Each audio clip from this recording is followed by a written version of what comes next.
When I started the decluttering process a little over a year ago, I was pretty much set on doing it, but I found that a lot of times I got stuck in the question of, is this clutter? Is this not clutter? Is it serving me in my life, or is it just taking up space? And then what do I do with it? But as I've gone through the process, I was finally able to identify and then answer those questions a lot more quickly. And today I'm sharing it with you. So if you're in the same boat, I got you.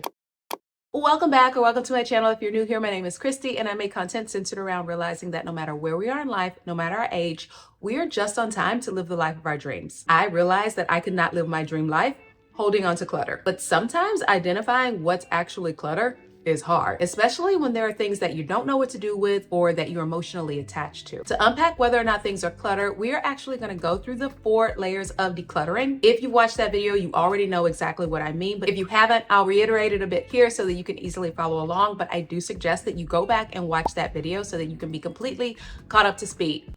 Why am I breathing so hard? We already know why we're here, so let's just jump right into it. Layer 1 is out of sight, out of mind. Many times things in this category are just trash or things that we don't know what to do with, so we just tuck it away to deal with at a different date, but that date never comes. This is the easiest layer to identify and part with things because we don't have any emotional attachment to these things. Identifying if things in layer 1 are clutter is about recognizing what holds no practical, personal, or emotional value. Like I said, a lot of times these things are obvious trash, but there are some things like mail or sensitive documents or technology that we haven't used in a while that we just may not be sure exactly what to do with. A lot of times these things drain our energy just by simply existing. So here's what I found that's helped me to sort through these items a lot more effectively. Things that are obvious trash, we're just gonna get rid of them. These are things like junk mailed or packaging or old receipts or expired products. These may also be broken or damaged items that can't be realistically repaired. I want you to recycle what is possible and what makes sense, but everything else, trash it and make sure that it's disposed of responsibly. For things like mail or documents that would contain sensitive information such as account numbers or medical records, we still need to get rid of them, but we want to make sure that we take another level of security with getting rid of those things. I have gotten a lot of comments about the things that people do with mail because apparently I am not the only one with a mail problem, and I really appreciate you for letting me know that. But some ideas that I have gotten are: 1, shred it, burn it, go to a document destruction service. You would have to look up what that looks like in your area. Make it unreadable. That may be submerging it in water or blacking it out with a marker, tearing them up into small pieces and distributing those pieces into different piles of trash. But then after doing that, go paperless. Yes, at some point we will have to deal with digital clutter, but that is not for this video. That is for a completely different time. Right now, we are dealing with the physical stuff and we're getting that out of our house. You also have things in this layer where you have to determine, is it actionable or is it taking up space? Again, a lot of these things end up being like mail and paperwork. So I want you to ask yourself, is this something that I need to act on? Or is this something that I may need to reference later? For things that you're not quite sure about in this category of layer 1 things, I want you to make 3 piles. 1 is an action pile, 1 is a file for later pile, the other is a trash pile. For those actionable items, set a specific deadline for when you're going to deal with them. For the file for later pile, I want you to get a designated space and area that you know exactly how to be able to go to and access where you put these documents. And then for the trash, well, trash them.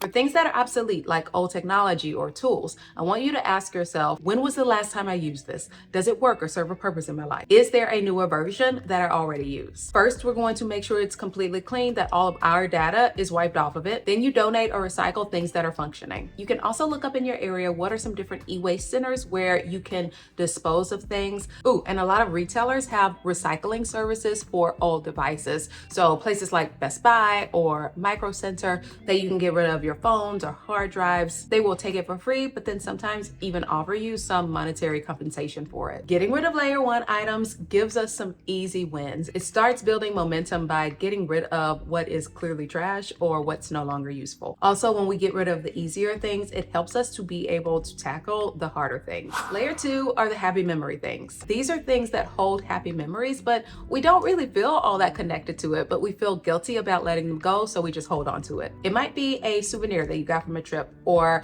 a gift that you received from somebody or a card. For these, you have to determine whether or not it's clutter to you. I shared a lot of things that were cluttered to me, and oh my goodness, y'all disagree with it. You were like, I'm not getting rid of my cards, I'm not getting rid of my kids' artwork, and that is totally fine. For this layer, I can't tell you what's clutter to you, but I can help you identify whether or not it's clutter and what to do with it. If it's a gift, Do you like it? Do you use it? Does it fit within your lifestyle? Or is it just sitting somewhere collecting dust because you feel bad about letting it go? For children's artwork and cards, do you have a place for it and do you know exactly where that place is? For things like children's artwork and other, I don't know, kid things, I clearly don't have any kids, so these things are not important to me, but I do have nieces, and I remember they gave me some little stickers, and at first I was keeping them because it's like, this is my nieces, and then I realized it was trash.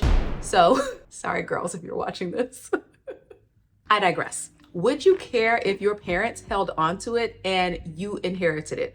Would you still want it? Or would it be something like, oh, this is just something extra that's in my house? For cards specifically, does it have a heartfelt note, or is it like a really special, ornate card that's really fancy and it's really nice?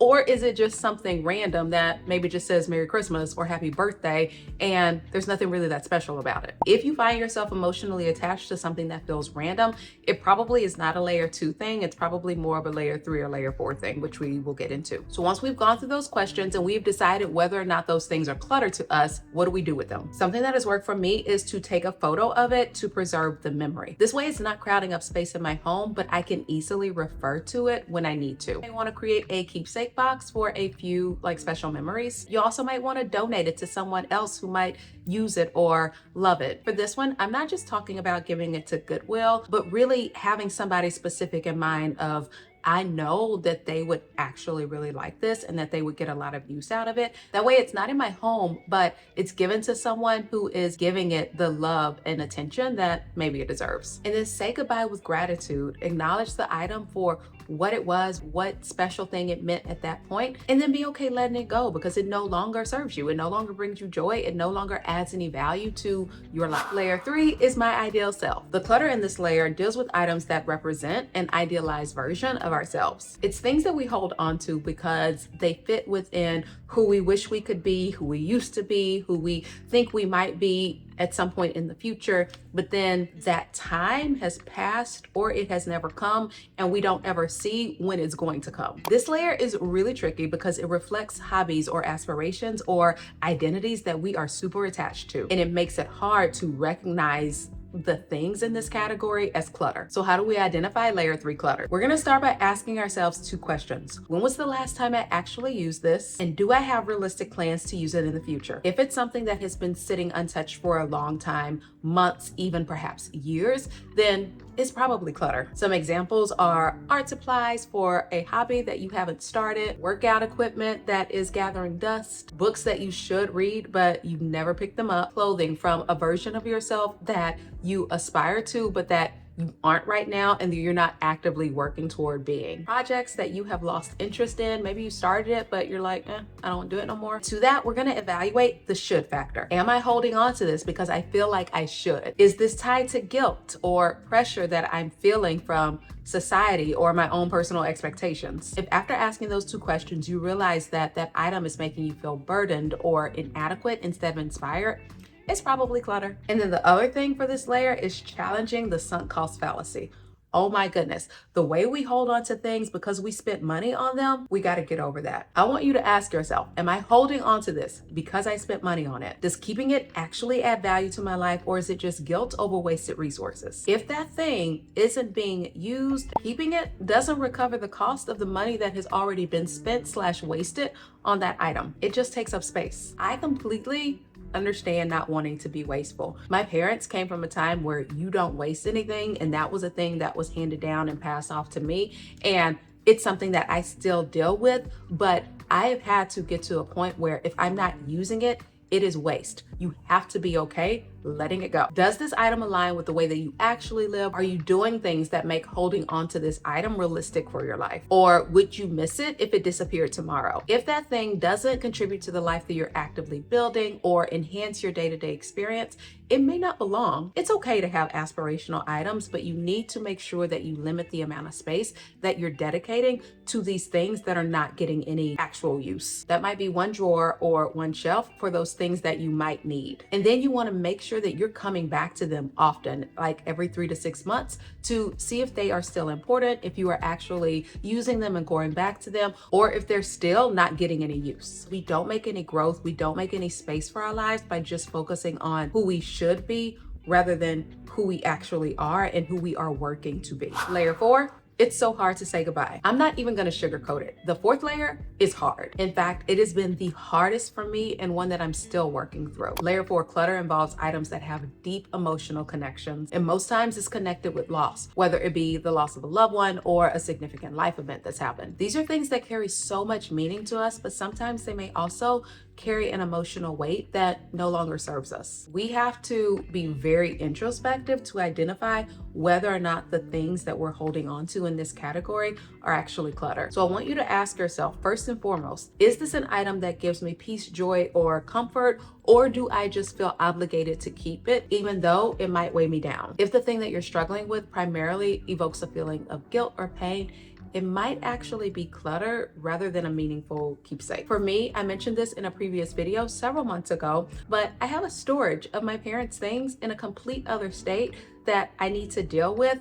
Right now, it doesn't evoke any sense. It's just more stuff that I need to deal with, but I paid for it for so long because I did feel guilty and painful for letting it go, but it was stuff that I wasn't using. Maybe for you, it is a basement or closets or even a whole house full of things that you're holding on to. Another thing that I have found helpful is to reflect on the relationship versus the object. If you don't know, my parents passed when I was in my 20s. At first, I was holding on to everything. And I mean, I'm not the greatest example of this right now because I do still have that storage that I need to deal with. And I promise that's gonna happen. It just hasn't happened yet because it hasn't been convenient for me to get there. But I will say that I finally recognize it's not them in those things. Holding on to those things is not preserving their legacy. It's holding on to my memories of them. And of course, there are still things that I keep, but it's no longer everything. It's also helped me to consider the emotional versus the practical value. Does it serve a purpose in my life now? Would I choose to keep it if it didn't belong to someone that I love? And then identifying my emotional triggers, which has been a big one. Being able to ask myself, am I afraid that I'll forget them if I let this thing go? But also, does this item represent unfinished grief or emotional processing? And the answer might be yes. And you might end up still keeping those things, but being able to identify it and challenge it will help you to be able to come to terms with it instead of just ignoring it and letting those thoughts and those feelings fester in the back of your head and in the back of your heart. Items that I've recognized that are clutter in this layer. One is keeping only a few things. I have selected a few things that I keep in my home that have really strong memories of me with my parents, and that might be something that works for you. But the thing is, you don't want it to be a whole lot of stuff. You want it to be just a few things. You can keep in a nice little space that you can come back to ever so often. To do that, I've had to think from their perspective of would they want me to hold on to this stuff? And for things that were just like, this is a whole lot of stuff that I don't need, I've been okay to let it go because I know that they would tell me, Christy, you don't need to have that anymore. I'm sorry we left this for you to deal with. They wouldn't want me to be stuck and not being able to move forward in the life that I'm supposed to have. It was a really difficult thing for me to accept that letting go of things in this layer did not mean that I was letting go of the person. When going through these layers, I realized that decluttering is not just about making our space look nice. It is about releasing the things that weigh us down physically, emotionally, spiritually, mentally, to create space for clarity, peace, and growth. I won't lie, it takes some time, but you eventually get there. Let me know in the comments which layer feels the hardest for you right now. If you enjoyed this video, I would love it if you would give it a big thumbs up and share it with somebody else who may also be going through their own decluttering journey. Also, if you're not subscribed, like, what are you doing? I'm gonna need you to jump on that. All right, my friends, I love you and I will see you in my next. Bye for now.